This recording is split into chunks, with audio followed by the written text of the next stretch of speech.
Hello বন্ধুরা, তোমাদের জন্য আজ সম্পূর্ণ নতুন ভিডিও নিয়ে আসছি। ভিডিওটা দেখতে পাচ্ছ একটা সন্ধ্যাকালীন সূর্য অস্ত যাওয়ার ভিডিও।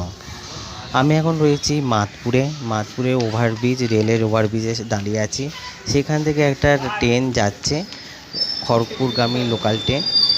এখন তাছাড়া সূর্য যে অস্ত যাচ্ছে সেই দৃশ্য, প্রকৃতি, আমরা সবাই প্রকৃতিকে ভালোবাসি। প্রকৃতির মধ্যে অনেক কিছু রয়েছে। সেখানে আমি দাঁড়িয়ে থেকে অনুভব করলাম যে কোকিলের মিষ্টি মধুর স্বর, শুধু তাই নয়, এমনকি ট্রেনের আওয়াজ।